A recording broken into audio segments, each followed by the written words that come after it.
the record. We are on the record in the Lovelady matter, case D19-593-140D. Please confirm your appearances. Good morning, Your Honor. Audrey Beeson, bar number 10521. Counsel for natural mother, Disgraced Bryce who is present. And Your Honor, good morning. Louis Schneider, 9683, on behalf of Mike Lovelady. He's present.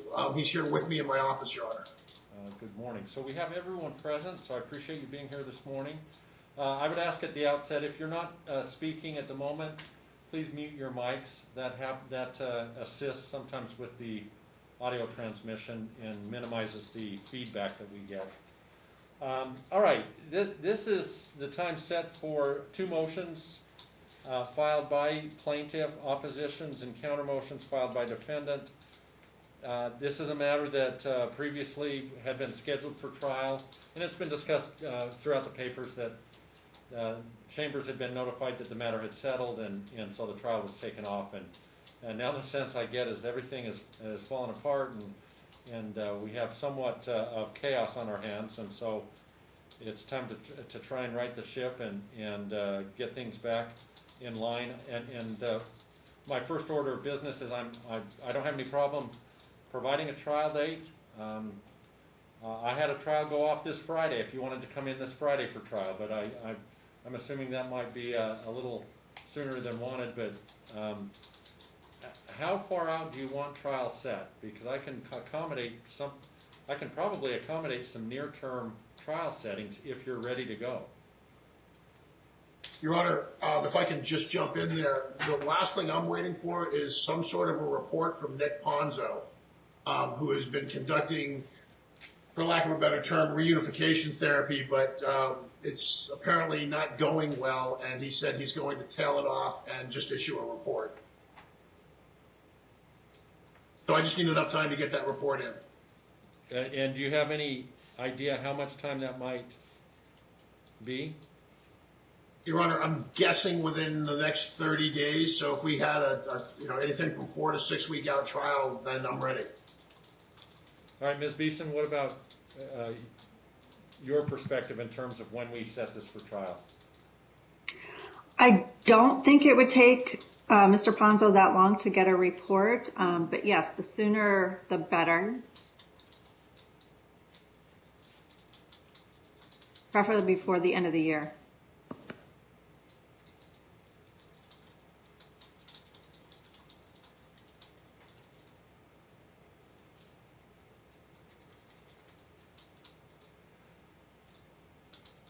Yeah, and it's my understanding you want a full day setting.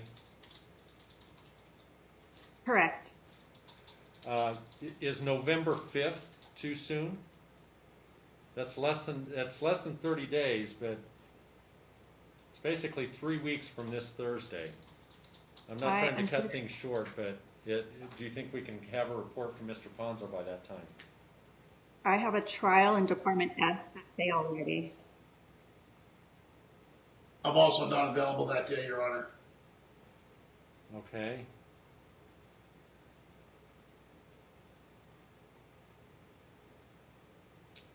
How about December 3rd?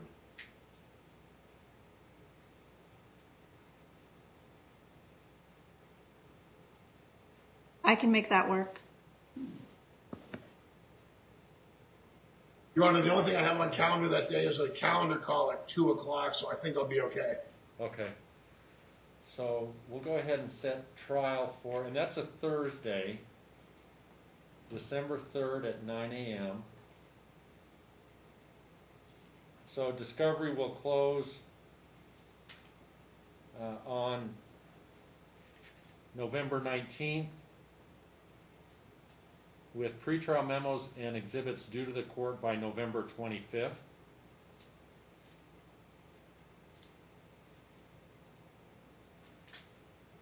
And it would be limited to witnesses who have already been designated. I'm not going to necessarily extend that.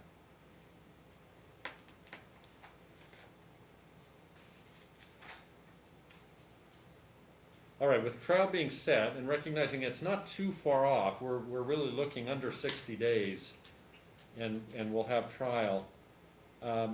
Are there any stipulations to report on? No, Judge. Okay. The issues raised by way of the motion, let me just address a few things as I've had a chance to review the papers. There's been some discussion about attorney's fees, both as it relates to preliminary attorney's fees and attorney's fees as a result of everything that's transpired since the case appeared to be near a settlement. And I want to make clear, I don't want to get into any terms of settlement or those discussions. Those would be privileged communications. Certainly, there may be a basis as it relates to a certain aspect of attorney's fees, but this would be, after I render my adjudication of the issues, there may be a basis for the court to look at attorney's fees, and I may even invite, after I've rendered my judgment, the submission of papers regarding settlement efforts, to the extent that that has an impact on the court's view of attorney's fees. But it would be inappropriate for me to invite that at this time. This would have to follow essentially the judgment after a trial if the matter does not settle. And both parties have spoken of the fact that there were settlement offers exchanged, and so that's something that would have to be deferred pending ultimately the trial. As it relates to preliminary fees, really the issue before the court, and it kind of dovetails into the motion for an order to show cause filed by the plaintiff. One of the arguments raised in the motion for an order to show cause, and one of the counts that is being pursued for contempt, relates to encumbrance of vehicles that the plaintiff or defendant acknowledges that he used to retain counsel. It really becomes an issue of assuming those were community property assets, and that appears to be the case. One party having access to community resources for the purpose of paying attorney's fees, both parties should have equal access. Plaintiff's request is that we list the residence for sale to generate those funds. And ultimately my question becomes, in terms of financing this case to trial, how do we generate the funds necessary so that counsel is adequately compensated, recognizing I'm not looking for either attorney to be working for free in preparation for trial. So I know the defendant is resistant to having the house sold, would like to keep it. The child's familiar with the house, but what other source of funds do I have to tap into for purposes of paying fees?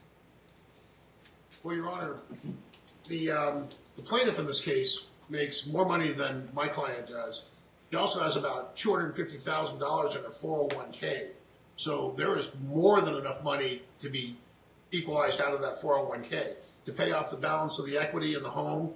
Mom gets half the equity in the home. We're not disputing that we can just trade off part of the 401k. So that's easy. We can also do the same thing for attorney's fees that are owed. So there's more than enough money. I mean, my client would be, assuming that it's 100% community property in the 401k, my client would end up with about $125,000. There's only a total of $130,000 of equity in the home. So there's more, so he would owe $65,000. There's more than enough money coming out of that 401k to cover attorney's fees, equalizing the money he was forced to get out of the cars to pay attorney's fees. And by the way, those weren't my fees. Those are prior counsel fees, which were quite substantial. So there's more than enough money to equalize it in the long run, Judge. All right, Ms. Beeson?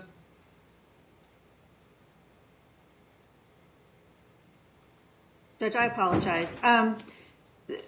Money from the sale of the home is dollar for dollar. Asking my client to take out money from the 401k, it's pre-tax dollars, it's not dollar for dollar. Who's going to pay the penalty? Who's going to pay the taxes on that? If it is his position that he's going to, because that would be his portion from my client's 401k, that's fine. But again, we were trying to preserve the assets that are retirement and pre-tax, because who's going to pay that penalty? When we do a quadro, the money is just rolled over into another retirement account. So again, if Mr. Lovelady is okay with paying those penalties and taxes to get access to those funds, that's fine. But I don't think he is. So if he's not, the only other asset remaining is the marital residence.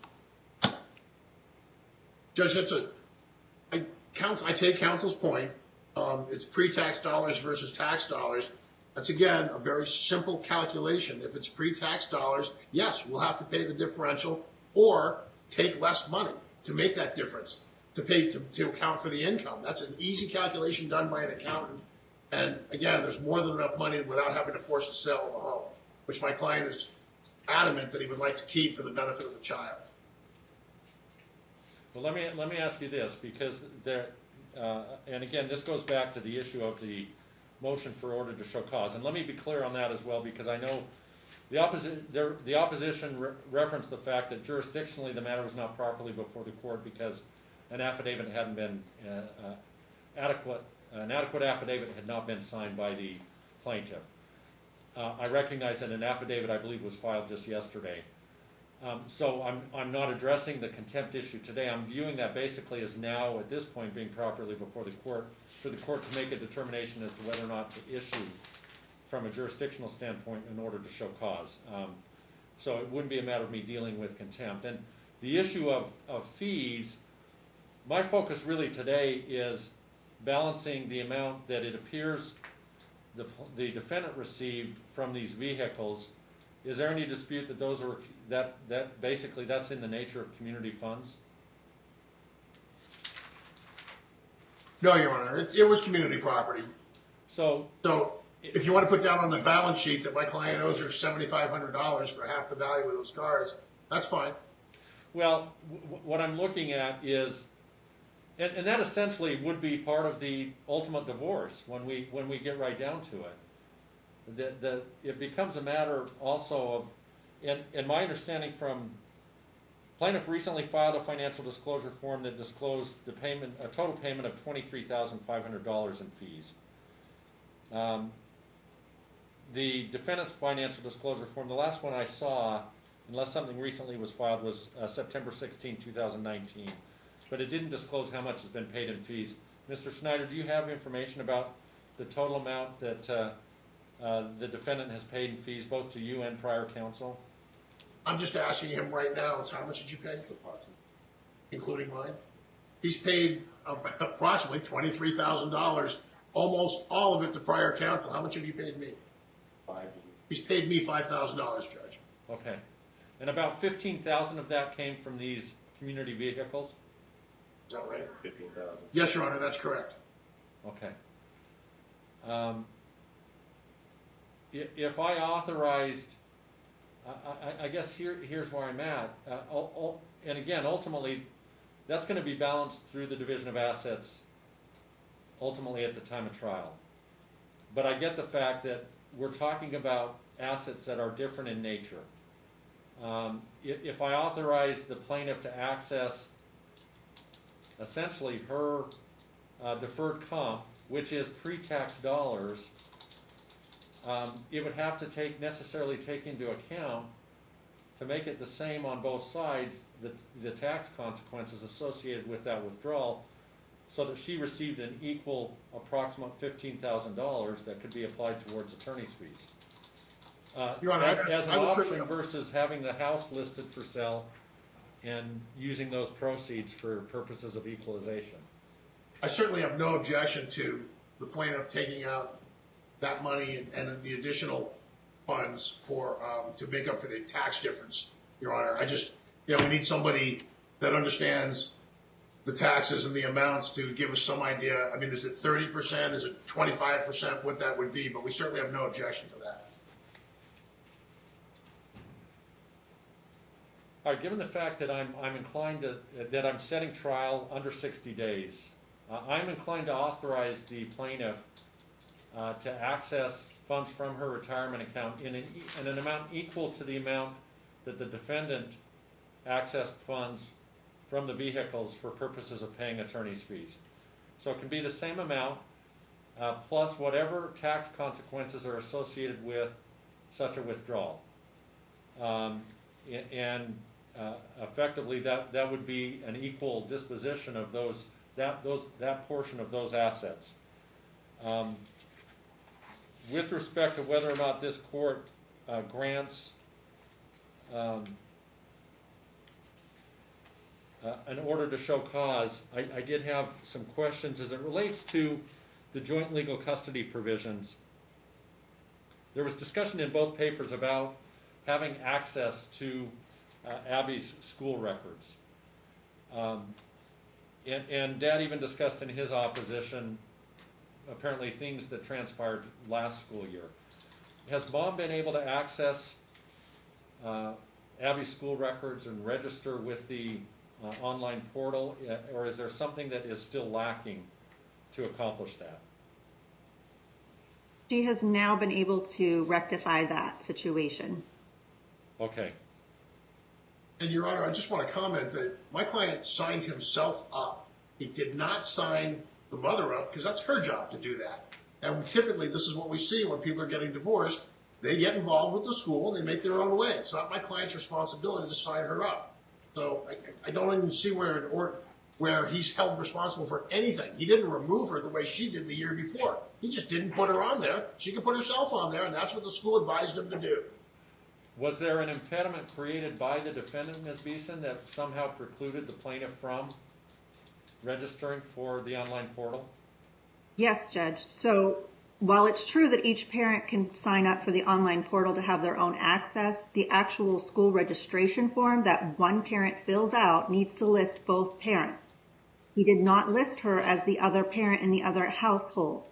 That did not allow her to sign up for the portal. She had to give the school documentation proving who she was and a copy of the court order showing she had joint legal custody in order to then get access. So there was a delay in even accessing the portal. She could not even sign up for it because she was not listed as the other parent. And what kind of delay are we talking about? Jessica, I believe it was 1 to 2 weeks. Is that correct? That's correct. Okay.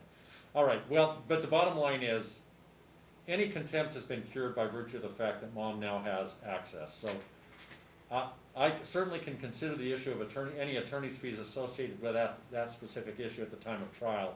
I'm not going to deal with that today. That'll be a trial issue. But certainly that might be a fair request. I don't know if Ms. Beeson, you had to get involved with the school or send letters, but that's something certainly I can consider. But it's not an issue of contempt at this point because effectively it's been cured. The only issue really that I would be inclined to have some discussion about whether the court issues an order to show cause is the timeshare order. I do want to offer this at the outset, and there was some discussion about the particular weekend in question when Mom was going to attend I believe a wedding out of state. And Abby indicated that she did not desire, I think both parties acknowledged that Abby didn't want to go. The alternative was that Mom was going to make arrangements so that Abby spent time with the grandparents. Certainly any time associated with spending time with third parties like grandparents would not be a basis for the court to entertain an order to show cause. However, there were specific days referenced regarding that weekend when the suggestion was made that Mom was denied her time with respect to custodial time under the existing order with Abby and time thereafter. So although I would exclude just the limited time when Mom was out of town, those days would not be considered necessarily makeup days. Certainly I would look at other times that have been missed. Now, Dad raises the contention that at 14 years of age, he is not inclined to essentially physically force Abby to adhere to this court schedule. At the end of the day, the order is the order. I'm not going to hold, I want to be clear, I'm not going to hold Abby in contempt of court. I'm not going to bring her into court and issue an order to show cause against the child. Ultimately, it's the responsibility of the parent to adhere to the schedule, and that's the individual who is responsible for complying with the court's order. So that, just in a nutshell, is where I'm at as I view this. Ms. Beeson, it is your motion. Is there anything else you wanted to add moving forward on that issue? Judge, just so the court is aware, normally I would agree that a parent's time, if they are not available, should go to the other parent. What Mr. Lovelady probably failed to tell his counsel was that he went on a hunting trip a weekend or two before, and instead of giving my client the time with the child went and spent the weekend with friends. So my client believed it was her custodial time and she could designate who could care for the child during her time, just as Dad did when he went on a hunting trip weekend and the child did not accompany him. Having said that, if a pickup warrant is not issued and Dad refuses, and we've never asked him to physically force the child to do anything. What we've asked him to do is to be a parent. If the child does not want to go to school, you tell the child to go to school. If the child does not want to go outside and get into the other parent's car, you tell the child to go outside and get in the other parent's car. What we've asked him to do is to follow the court order. If there's nothing in place after today, when we get off of this hearing, my client's concern is she is not going to see her child until trial. That is not okay. The child is not cooperating with her. She is not communicating with my client. My client still doesn't know the basis. Mr. Lovelady keeps telling my client it's for Abby to tell. He is the adult. He is the parent. He is the one that needs to tell my client what is going on, and he is the one that needs to make sure that my client can pick up the child and exercise her custodial time. So whether it's a pickup warrant, whether Dad is required to come to the courthouse and an exchange is done in the courthouse, I would leave that in your Honor's hands, whatever is less traumatic. But I don't want this to be I refuse to physically force my child into a car, and therefore you're not going to see your child until December. All right, Mr. Schneider? Your Honor, that's a complete oversimplification of the process here. Abby is 14 and a half, almost 15 years old. She has had it. The relationship with her mother is so deteriorated because of the drugs and alcohol use that she participated in prior to this. She was irritated. She didn't really want to spend time with her mother. My client said, look, you've got to persevere. You've got to go through this. He has coached her and educated her and told her she's got to spend time with her mother. Now, Abby's been picking at her hands, and she had her own personal counselor. But the rest of the relationship just went to heck in a handbasket because Mom got a hold of the child interview and continually browbeats Abby over the head with that child interview. And Mom has now disseminated that child interview to her counselor, and she's ruined her relationship with that counselor. So Abby has put her foot down. Now, there was a day that my client wasn't even there. He was at work. And Jessica, Mom shows up to the house, forces her, they refuse to answer their door, so Jessica promptly goes through the garage, unlocked door, goes into the house. My client's not there, and Abby is screaming at her to get out of the house. There was just Abby and her grandmother there. And Mom forced her way into the house, and the grandma and the child were screaming, get out, get out, get out. Now, Abby has had enough. And when you see the report from Mr. Ponzo, that's exactly the case. As a matter of fact, Nick Ponzo relayed to Abby, who wrote it down on a piece of paper, that Jessica told Mr. Ponzo that she did not want to be there. And the only reason she was there is because she was court ordered to. And Abby said, my mother doesn't want a relationship with me. Now, Judge, what the court doesn't know, would you please instruct Mom to stop shaking her head? It's extremely irritating. Your Honor, my client is in law enforcement. I have advised him he cannot physically force that child to do anything.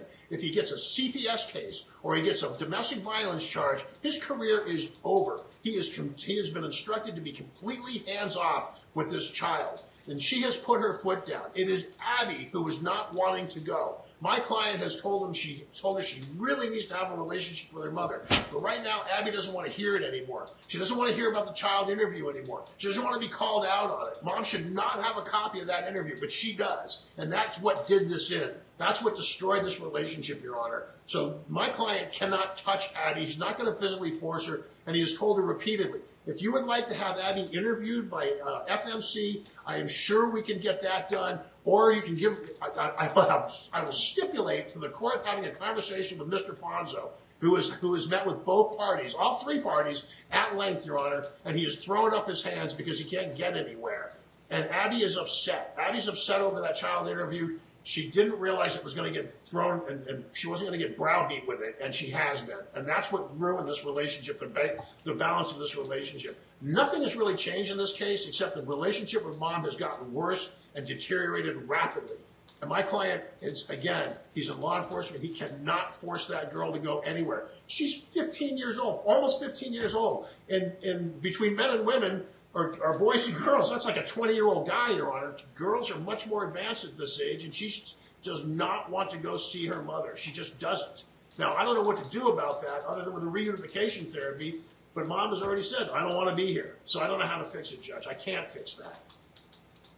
All right, well, let me hear from Ms. Beeson. I do anticipate I'm going to get a report from Mr. Ponzo, so that may shed light on that. But I understand, and this doesn't necessarily become an issue of using physical force against Abby. I get that aspect, the problems and challenges that creates. But at the same time, I recognize Ms. Beeson's point. If Abby today said, I'm not gonna log in online, I'm not gonna go to school anymore, as much as it's virtual school today, as a parent, I don't think you just sit back and say, okay, you're a teenager, you get to decide, you don't go to school. There are similar issues at play, and there's a lot, though. I think there's a lot I don't know. It's been a while since we've had a hearing in this case, and that's the purpose of having a trial. And I'll get to know more about Abby, more from Mr. Ponzo, what the dynamics are in this relationship. Really at this point, it's given the fact that jurisdictionally I do find that the issue of the court deciding whether to issue an order to show cause is now properly before the court. That's really my focus at this point, is whether I issue an order to show cause, which I would set for the same day as trial. So, Ms. Beeson, anything you wanted to add in response? Yes, Judge. As far as dissemination of the report, that was a stipulation order filed with the court on June 14th, 2020, signed by Mr. Schneider, that the child's therapist would have a copy of the child's interview for the sole purposes of helping the child with therapy. So that is an incorrect statement that Mr. Schneider made. The other person who has a copy of the report is Mr. Ponzo. Again, that was not a stipulation order filed with the court. That was going to be part of the decree. But Mr. Schneider did agree that it would help Mr. Ponzo with the reunification therapy to have a copy of the child interview. The report has not been disseminated to any other persons other than the child's therapist solely for the purpose of her therapy and Mr. Ponzo. It's not lie. She gave it to the mother. May I continue, Mr. Schneider? Thank you. My client did, let me correct myself, have an electronic copy of the child interview because of COVID, because of situations, because she could not come into my office. She did not give it to anybody. She deleted the email. She needed to review it. I needed her response. She has not given it to anybody else. I have confirmed that with her. The rule specifically allows me to provide a copy if necessary, as long as it is not further disseminated. It was not further disseminated unless and until I had agreement by Mr. Schneider. He does not deny that he signed the stipulation and order allowing the counselor to have it, and I can't imagine that he'll deny that he agreed that Mr. Ponzo should have it. My client has never discussed the contents of the report with Abby, and I told Mr. Schneider that. We had a conversation about that. What Abby says is in the report is not actually in the report. That shows you that there is manipulation going on. The child is coming up with things she thinks are in the report. She's never been shown the report. It's never been talked about with her by my client. What my client did tell the child with my permission was, based on the interview, the lawyers and the parents have decided that you and I need to participate in reunification therapy. And they have. That is what she has told Abby about the report, which is completely appropriate. My understanding of the reunification therapy is that Mr. Ponzo doesn't understand why they're there, because they don't need reunification therapy. The issue is not that they need reunification. The issue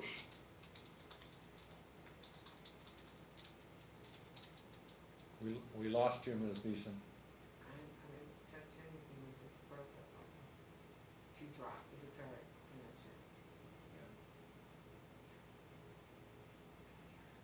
connection. is betraying dad. And therefore, there is passive. Ms. Beeson, in fact, we lost you for about 10 seconds, so I don't know if you can just retrace your steps, so we didn't hear you for about 10, 15 seconds. What is the last thing you did here? You were talking about, you had started talking about Mr. Ponzo and not necessarily specific direction as to what was intended in terms of reunification. He wasn't, the suggestion being he didn't know why they were there. Yes. So my understanding from Mr. Ponzo is that they don't need reunification therapy, that this is more of a triangulation issue and a pathogenic parenting issue, that the child feels a loyalty bind between her parents, and because she does want her dad, his love and approval, she doesn't feel like she can be honest about what is going on with mom. If she's having a good time with mom, if she's enjoying her time with mom, she ends up feeling guilty if that is expressed around dad. So the issue is not just there's problems with mom and child's relationship. This is a family issue, and there is pathogenic parenting going on. There is triangulation going on. And the fact that dad is saying, I'm going to honor Abby's wishes. Again, there's no teenage discretion. There's no order for that. It's not about wishes at this point in time. Things were going well with the reunification therapy. It is my understanding that they were almost completely done before all of this happened. And then they were supposed to have a session, and then the child was exposed to COVID. So that session did not go forward. I look forward to reading the report from Mr. Ponzo, because my understanding is completely different from what Mr. Schneider is stating. Well, But again, my client has not disseminated the report. As far as the incident, the house, my client did not go in the house. She knocked on the front door, as we stated in our response. The grandmother opened the door, said I shouldn't have opened the door, slammed the door in her face. She saw the garage was open. She entered the garage. The door was unlocked. She opened the door, called out for her daughter. Her daughter started screaming and yelling at her to leave, and she did. She closed the door and she left. She did not go inside the home, which, oh, by the way, she still has every legal right to do so, but she didn't. So what is going on that this child is screaming and yelling out when her own mother she thinks is there to pick her up? That's concerning to my client. Judge, mom's been out of that house since February of 2019. Now, if you listen to Ms. Beeson, nope, she didn't go in the house, but yet she did go in the house. You listen to Ms. Beeson, it seems like she's read Mr. Ponzo's report. I think a lot of information is going to come out of Mr. Ponzo's report, and that will set this record straight. It's an interesting theory, but it's not how things are, Your Honor. And yes, she said she didn't get a copy of the report, but yet she did get a copy of the report. Now, I know of no statute that allows dissemination of the report to the litigants. It says right upon the report, you cannot give this to the litigants. Yet she had it, and now, of course, she didn't use any of that information. Come on, Judge. I know you've seen this before.